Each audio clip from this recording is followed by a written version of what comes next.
Are you sure you're okay to drive? What? I'm just saying, are you sure you're okay to drive? Because this is making me feel a bit uneasy. My hands are arms. It's not your hands. It's not ready to run. Well, I think You should probably do just to better be safe than sorry. I got my license. Really? I keep You thought my your license? Wait a minute. I don't. Oh, I don't. You left it back at the... You know, did you go in my pocket? Nothing to do with me. I No, haven't touched it, but nothing all to I do know with me. is... For me, nothing to do with me, but Don't start doing... Alrighty, everybody, I just wanted to start that out, a short video, and just kind of put us in a mood that, you know, we want learning to be both fun. You're learning at home, you get a chance to, you know, create your own curriculum. I just want to start off by emphasizing we're going to have fun. And that's kind of the driving force behind, I think, what our shows. So if you're just coming into the room, I have microphone privileges that I have granted to everyone.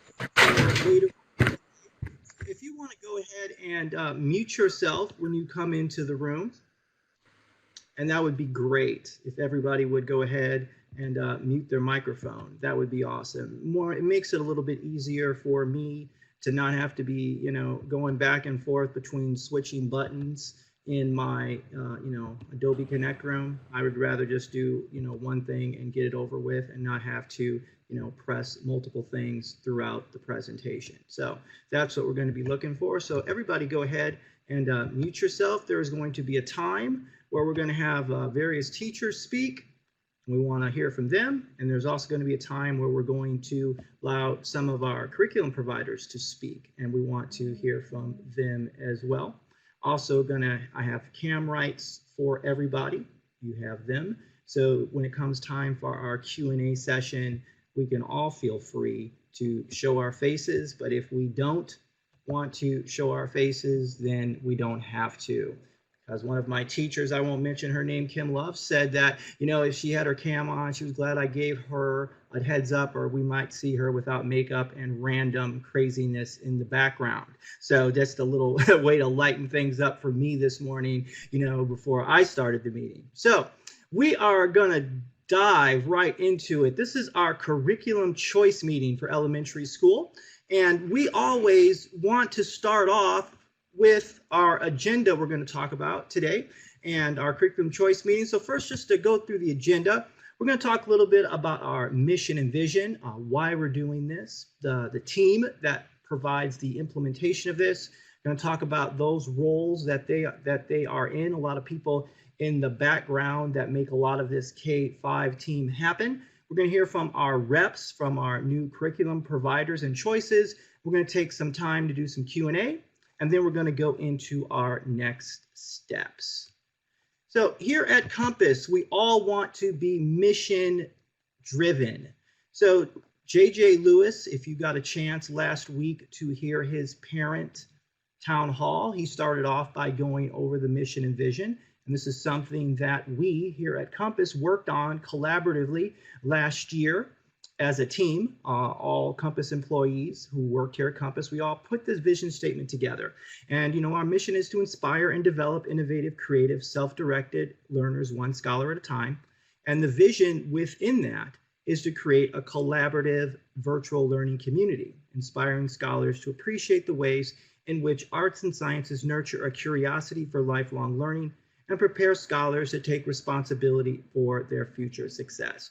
I think it's very important for us as parents, as teachers, you know, as educators to always take a look at this mission statement. I would suggest reading it with your scholars, you know, at least once a week to just really ground them in why they're doing what they're doing and why you made the decision to educate them at home and really, you know, talk about what you want to do.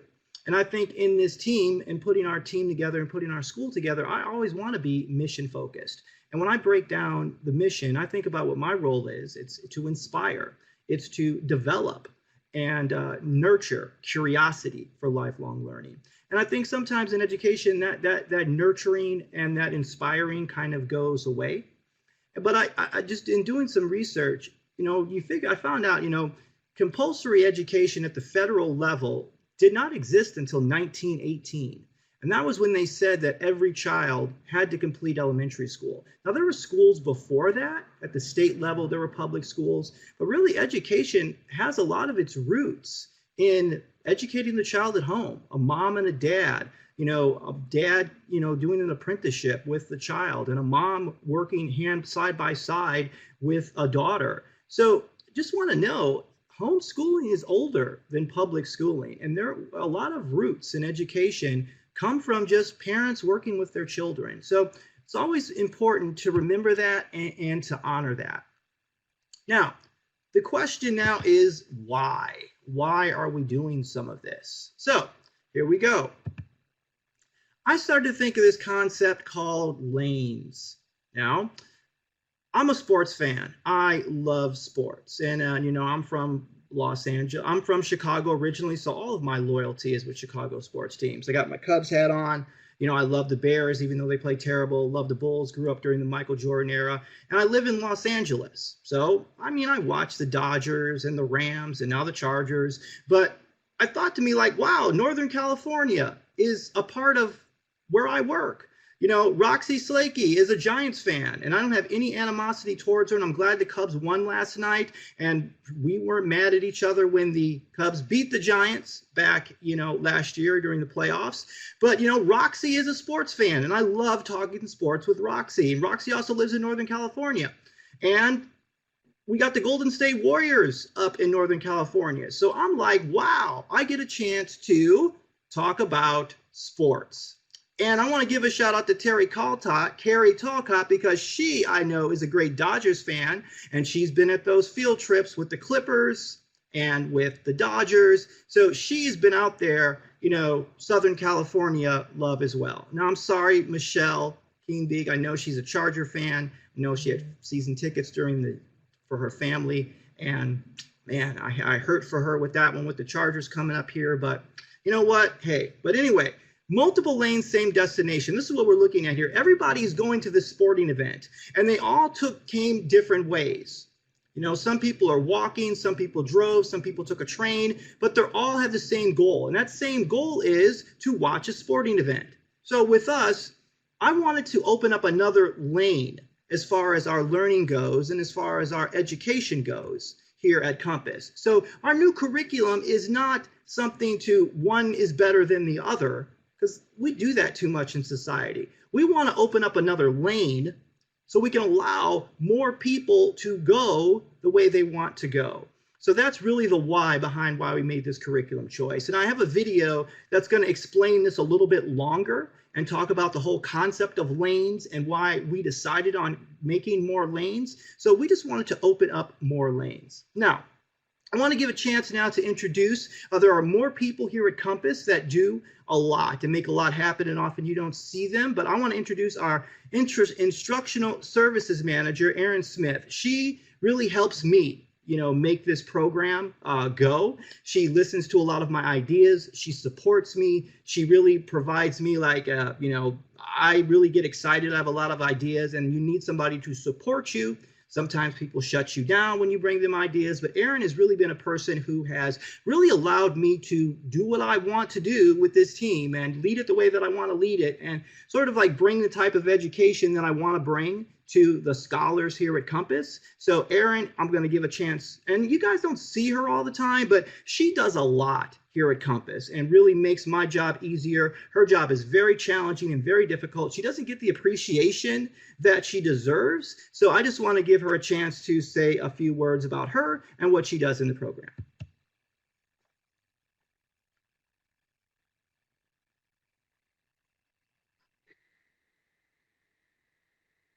Yes.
Awesome. Thank you, Aaron.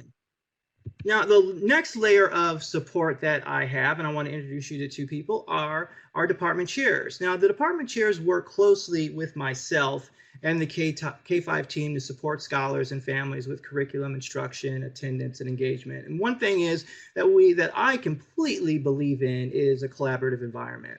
Now, what you don't know on the back end is that every week we have an elementary school staff meeting, but then the opposite week we have grade level meetings. And in those grade level meetings, really our department chairs lead those. So for instance, and I'm gonna let them talk about this for a second, but the department chairs really support me and in what I do. So I always tell myself, if I want to start a fight, I'm going to call Katie. If I want to calm down, I'm going to call Megan. And they really help me in that role, to be able to be balanced and really, a lot of ideas that I have, I bounce off of them, and then they are able to, really give me input because they're closer to, the parent than I am. I'm not in the classroom every day, and they do a great job of really telling me what the parents need, what the teachers need, because there's blind spots. I have blind spots, and I need people to point those blind spots out to me. So next year, when we expand out our program, Katie's really going to be overseeing more of what goes on the K-12 side with the teachers there. Megan's going to be in her department chair role looking over the new Max Scholar and 10 Marks program. So just want to now turn it over to Katie Hooper and allow her to share a little bit about herself and her role as a department chairperson.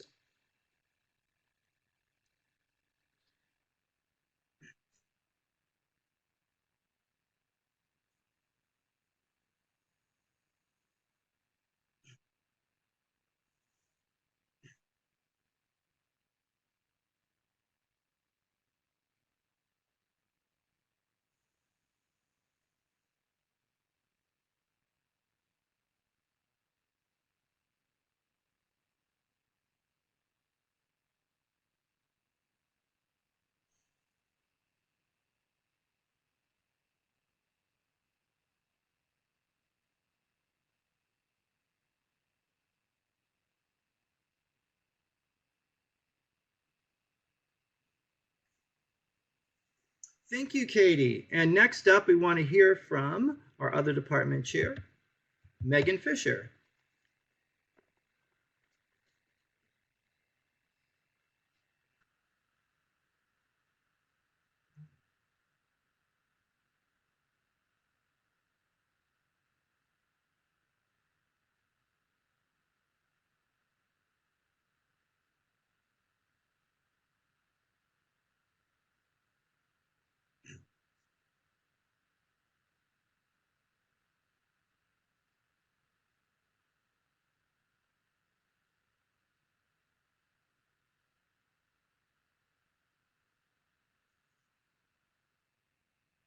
All righty. Thank you very much, Megan. All right, so the next thing I want to talk about is next year we're going to have theme units and for our live sessions. Now we did a lot of project-based units this year. Next year we're going to do a little deeper dive into our theme units. Now I've got a picture here of Guardians of the Galaxy and the Avengers. Now the Guardians of the Galaxy protect us from threats in space. The Avengers protect us here on Earth. Now, what I know is if in Avengers Affinity War coming out in like 2018, 2019, they're both supposed to meet, both the Guardians of the Galaxy and the Avengers. What does that mean for our program? And that means even though we are going to be doing several different curriculum choices, our theme units will allow all of our scholars to go to a live session with any one of our teachers. So that will be the flexibility and the personalization. So we're going to talk a little bit about our theme units. I want to talk about, going to have Carrie Watt. She's going to talk about our theme units in our new curriculum and our theme unit overview for grades K through 3. So I'm going to introduce Carrie Watt right now.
Thank you, Carrie, very much for sharing. And now I want to bring in Vicki Shoemaker. She's going to talk about our 4-5 theme units.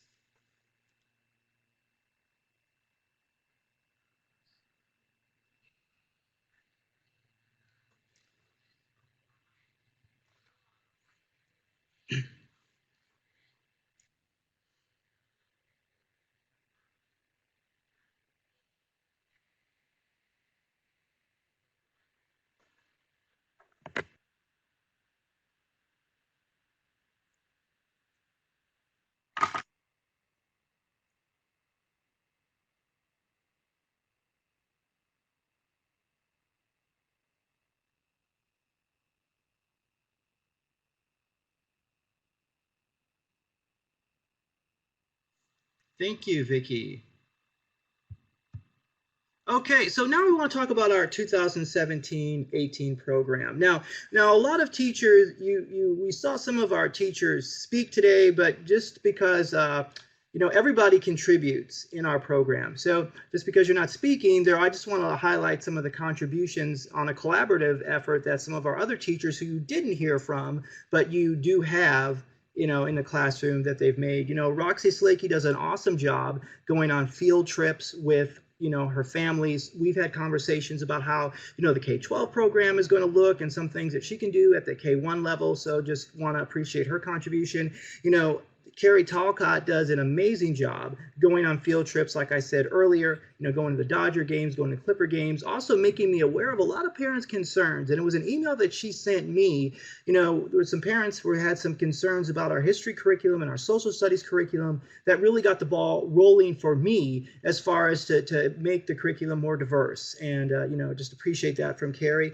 Michelle Kingbeek, does a great job at just giving me a lot of ideas in the background. She gave me ideas for, when you saw state testing and you saw pictures of everybody who at the meet the teacher at the testing center. That was Michelle's idea. She came up with that in one of our staff meetings, said we should take a picture of all the people and then we can see them when they come in. So that was all Michelle's idea.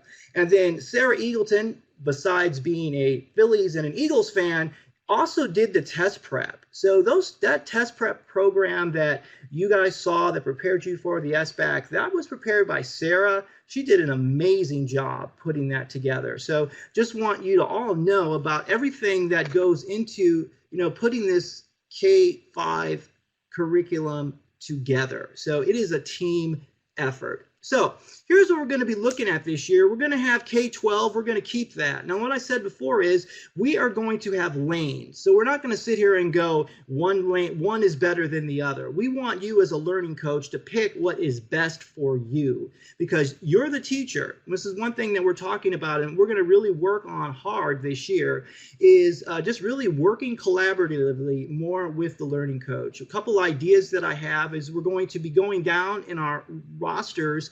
Our classroom is going to be are going to be smaller.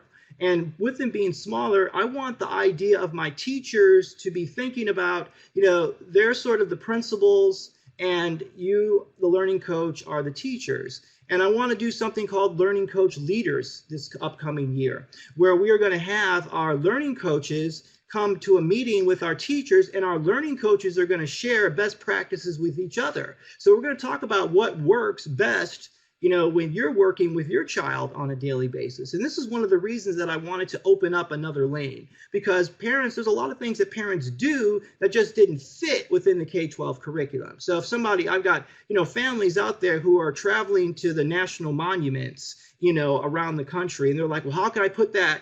Doesn't fit into the curriculum. Well, you know what? It should be able to fit within the curriculum. If your child is playing an instrument, if your child is traveling the country, we're going to make it fit in the curriculum. So I'm not going to have a situation any longer where somebody sends me some work and say, hey, could this be in the curriculum? Yes, it's learning. Look, if it has 25 letters, if it has 26 letters of the alphabet, it's language arts. If it has numbers, it's math. How it's boxed up that's for companies to decide. So that's really why we are opening up this other lane. So we're going to hear a little bit about K-12 from Kim Love. Then I have representatives from 10 Marks and Max Scholar to talk a little bit about those programs. And then iReady we're going to continue to use for assessment purposes and opening that up a little bit more. And Crystal, who is here, and I'm not sure I can talk about more of her role legally yet here at Compass, but she's going to be a big part of some of the things we're going to do with iReady. I'm just not authorized, I don't know, to talk about the big plans that we have for her. But let me bring in Kim Love right now to talk a little bit about the K-12 program. Kim. All right, good morning. I am going to start sharing my camera. There we go. Good morning. So I'm Kim Love. I am a K-1 teacher. I have taught other grades in the past. I have been teaching almost over 15 years, started in brick and mortar, and then when we started having a family, decided that I wanted to work part-time and began teaching intervention in a brick and mortar classroom. And this is my 4th year going in this next school year, working with Compass Charter Schools, and I absolutely love it. It is a dream job. I love working with all the families and being able to take care of my family as well. I have 4 daughters at home, ranging from 10 months to almost 10. So busy, busy. That's why I told Stephen I would have been a hot mess if not prepared to have my camera on and ready to go. Okay, so let me share, and a lot of you are already familiar with K-12, so this will just be a short review. If you were to choose K-12 curriculum for next school year, and basically it's scholars participating in the K-12 program are receiving a high quality personalized education experience online is probably the biggest difference between the other choices.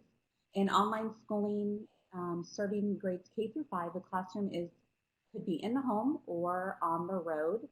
I have a lot of scholars that travel throughout the school year. I've had some travel out of the country. And so this might be an option for you, and if you choose to continue to stay with K-12. Scholars are expected to complete schoolwork each day and attend weekly virtual classroom sessions as scheduled by their teachers. Learning coaches, which would be you, usually as the student's parent or another responsible adult who is dedicated to making sure their child receives a quality education. You, as a learning coach, support the scholar in the learning process while your scholar is enrolled in the K-12 program. You're also responsible for ensuring that your scholar is on track with assignments and coursework, as well as communicating with us, your teacher, throughout the school year. And that's a really important part of being a learning coach. We really appreciate the communication between you and ourselves, or myself as the teacher. And you play an active role, especially in the early grades, usually kindergarten through 5th grade. You are very involved. So you want to make sure that you're able to oversee what your scholar is working on for probably 4 to 6 hours per day is kind of rough average, which again, I'm going to move into a day in the life of a scholar and it'll explain a little bit more. You as the scholar, you have online lessons, interactive activities, and again, the weekly virtual classroom sessions. Independent activities that are not on the computer, that are where you're using the K-12 provided materials, including textbooks and workbooks.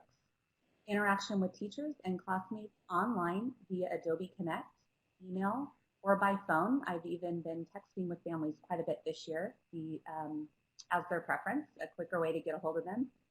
Guidance from their learning coach and teacher to ensure that the scholar is making appropriate progress.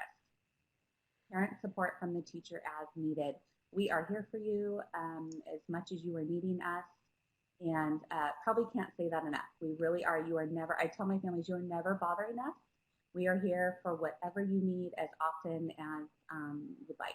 So also with K-12 curriculum, you are given flexibility. A K-5 scholar enrolled in K-12 is expected to work an average of 4 to 6 hours per day, like I mentioned. But how you spread that time out over the week or a month is up to you. So as long as you are progressing, if you want to work in the evenings because that works better for your family or suits your family schedule better, you are more than welcome to. If you choose to work certain days out of the week, maybe you as the parent are working on Fridays, so you can't work with your scholar on those days.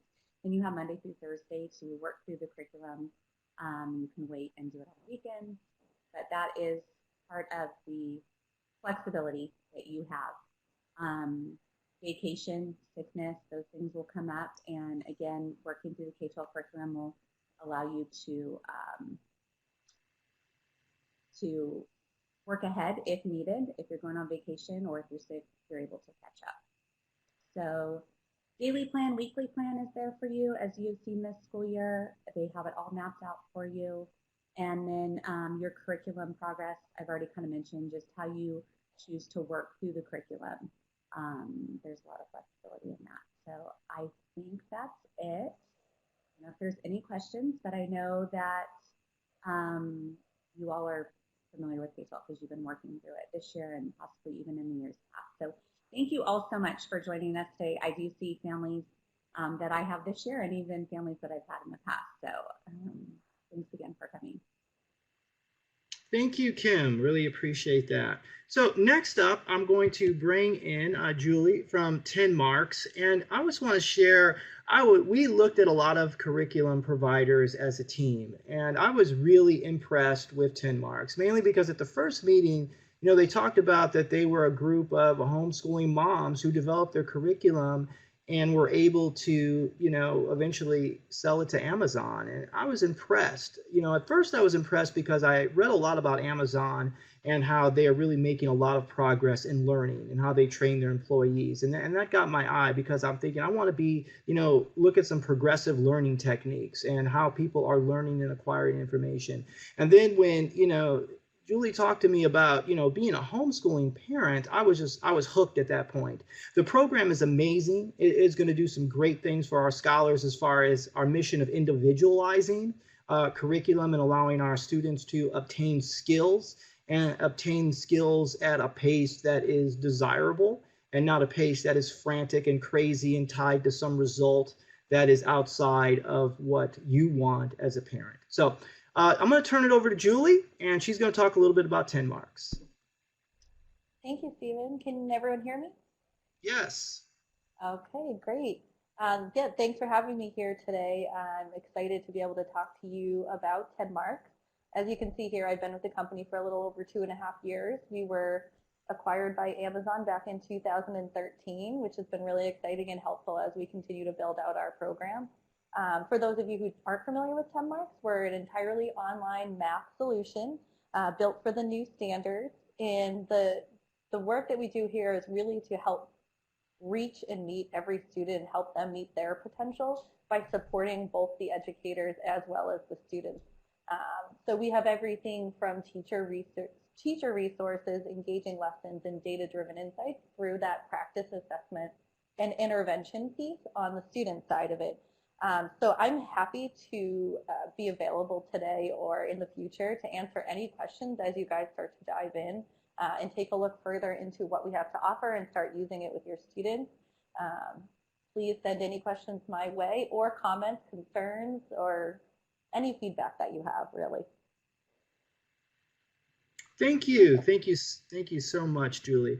And the next company that I want to talk about is Max Scholar. And again, I was really impressed with Max Scholar, one, because of the research that backed their program. And Max Scholar is not something that people would typically try to use as a curriculum, but the research that shows just the type of results they can get with students and with readers was very impressive to me and very impressive to our team. And the way that they presented their program and their ability to help children read and gain reading skills and improve reading is something that I think was very, very impressive. Also, a lot of how they brought in a lot of things as far as like music and film and things that are, relatable to children, and being able to, teach the children the skills as well was very impressive. So I want to bring in Dean Bradley, and he's going to talk a little bit about Max Scholar. Hi, everyone. Can you see me or hear me? We can hear you. Oh, perfect. Okay, thanks. So I'm Dean Bradley. I work with about 100 or so schools in the New York City area, as well as in Georgia. who offer the Max Scholar program as a part of their ELA curriculum. The Max Scholar program was authored by an Orton Gillingham Fellow of some 44 years. Orton Gillingham Phonics is considered the gold standard for teaching phonics to children, particularly those who may struggle. The Orton Gillingham approach is to be very explicit and multisensory, so the software follows the routine of a standard Orton Gillingham plan, takes children in the first components through pre-phonics all the way through digraphs, continues on from there into rules around syllabication when it comes to multisyllabic words all the way through Greek and Latin roots. The software also has an elaborate reading component, which is using the visualizing and verbalizing techniques of Linda Mood and Bell, where the software actually gets the children to read, then to identify words they may not know, then to highlight words that represent important words such as the topic, the main idea, and important details. Their work is then transferred into a graphic organizer that they make, which from there they will then write a summary or answer open-ended questions about the story they've read. And if they at least maintain a 60% throughout this exercise, they will be able to play hangman or word search or other games that involve the words they've just learned.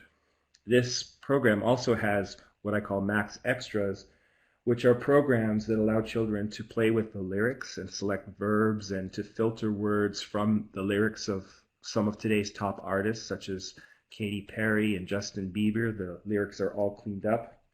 It has a very robust vocabulary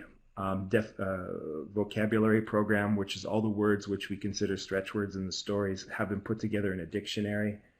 It allows them to read about bios of some of the most interesting people in the world, ranging from amazing women, fascinating men, business tycoons, through to hip-hop artists. They do the same thing. They can highlight the topic, the main idea, important details, and answer questions about those stories. And then there's the last one, which is Max Places, which takes them on a tour of some 90 cities around the world. They read about these interesting facts about these cities and answer comprehension questions as well. So behind the scenes is a dashboard which allows the parents and the teachers, even if the children are working independently, which most of them are, that they can see the work that children have done, because any of the work that the child has done is linked to that particular child or parent, so you can see their work. Every child begins the program with a placement test, and so as they work through the curriculum, they start at a point which is unique to them, and they work through the curriculum as quickly as they can, but as slowly as they must. So that's kind of how the system has been taking off in a number of schools. It's now in 34 different states. And as I say, I work with about 100 plus schools just in the New York City area that have the program. I'm here to help, and I'm really excited about getting this program in the hands of parents who can take it to the next level, I believe. All righty, thank you very much, Dean. I appreciate that. So let's talk a little bit about 2017-2018 key dates. Now, we have given you a lot of information today, and we're going to give you a chance to ask some questions of our representatives, but we don't want to pressure you to make some sort of decision right away. We want to give you time to think about what is best for you and what is best for your family. That's the way that I'm looking at it. You know, you're the learning coach, you're with your child every day, you're teaching your child every day. So what works for you has to be important, and it has to be a priority. My job is to set up that and make sure you have the environment to succeed in, because, you know, you are there with your child every day and we are not. So that's the most important thing. So on May 30th, we're going to have what's called a grade level roundup. And that at the grade levels, we're going to do, you know, K1, 2, 3, 4, 5. You know, our teachers are going to lead you through, you know, some more in-depth, deep dive into the curriculums, how they're going to look different, how they're going to look the same, answer some specific questions, sort of help you make a decision. Okay, so we really I don't want to pressure anybody to feel like they have to do something. By May 31st, we want to have a curriculum selection confirmation. Now, this does not lock you into a curriculum. This is just the date that JJ gave to us that he wanted courses selected. And it's really going to help us as far as on the back end to make class lists, to be able to, you know, put people where they need to be and plan for the summer.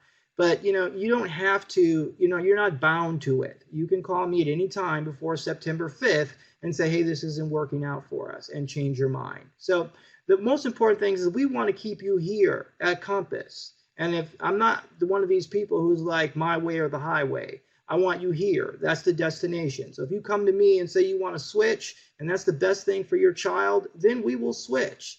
And we can switch at any time during the year, okay? Because this is about you and your child. Well, it's about your child. And whatever is best for them is going to be best for them. And I'm not going to let time, I'm not going to let a program define when a parent tells me something is better for their child.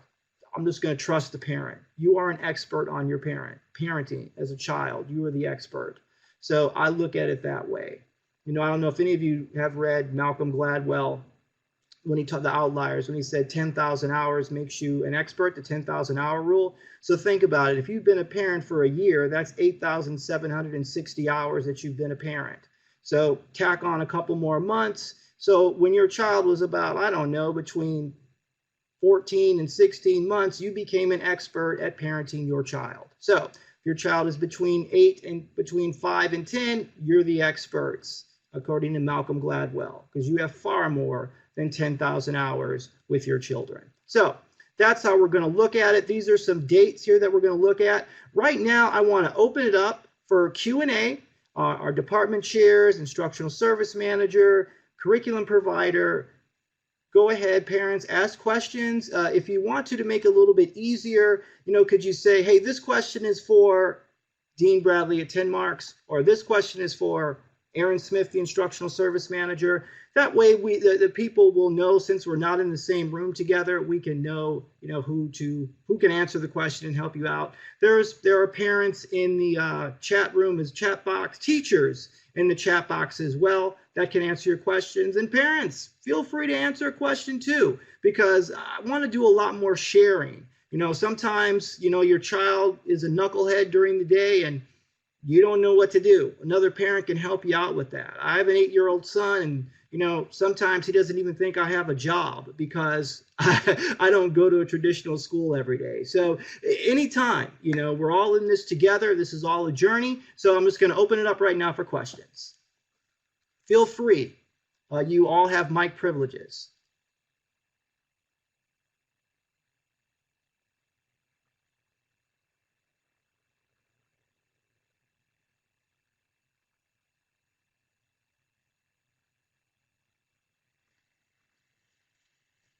Alrighty, I'm going to go back up through the chat box. I just want to, I have another colleague.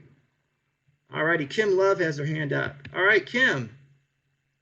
So I have a question, and this might be more for when we do our grade level roundup. Is there a way that the families are going to be able to maybe get links to or browse through these curriculum choices that we've picked?